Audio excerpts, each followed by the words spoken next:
It is Election Day Eve, and as everyone knows, a hotly contested mayor's race in the city of Chicago.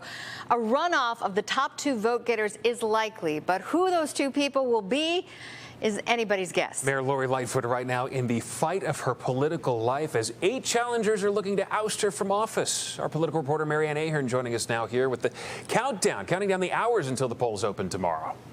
Good evening. 24 hours to go, and we are all wondering what to expect tomorrow. 4 years ago, we spoke to Lightfoot the day before her surprise win. 4 years later, she is a far different candidate. The day before the voters have their say, Mayor Lori Lightfoot reflects on what a re-election fight has been like. Do you say incumbency has become a blessing or a curse? Well, for me, it's been the honor of a lifetime, so it is a blessing.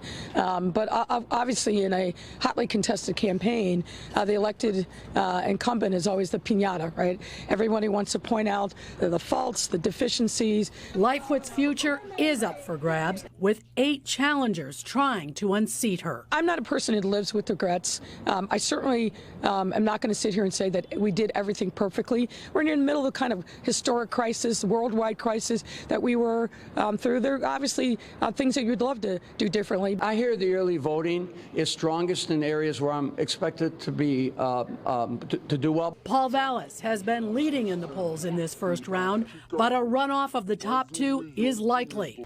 Labor has supported both Chuy Garcia and Brandon Johnson. But will they split the progressive vote? We are pretty fired up and feel quite confident that we will be in a runoff at the end of the day tomorrow. It is well past time that we retire and put an end to this tale of two cities and usher in a better, stronger, safer Chicago. Veteran political strategist David Axelrod offers his view. This is a highly unusual election for Chicago, starting with the fact that an incumbent mayor is in peril of being eliminated in the first round, and the uncertainty of who the second place finisher might be. We may not know tomorrow night, or we may know late than what we would expect. I don't think this is going to be the polls close at 7 and we know the results in 7:15. I think it's going to be a little longer night.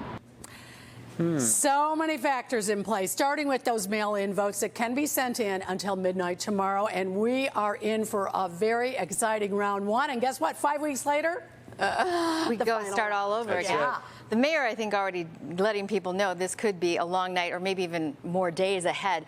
There's like, what, 10% is mail-in vote this year? Mail-in vote expected to count for 10% of the total vote. Those votes allowed to be sent till midnight tomorrow and allowed to be counted for 2 weeks. That is legal, everyone.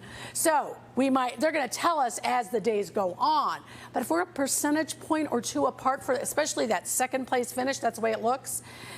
Yeah, we're going to, every single vote counts. But you think we'll know who number 1 is? I think we might know who number 1, but we're going to be looking very closely at that number 2. So many these twists and turns to the whole thing. Yeah, we've not seen anything like that, so it's hard to have some reference. But Make election night interesting, that is for sure. Yes. It'll be fun. Thanks, Mary Ann. Thank you.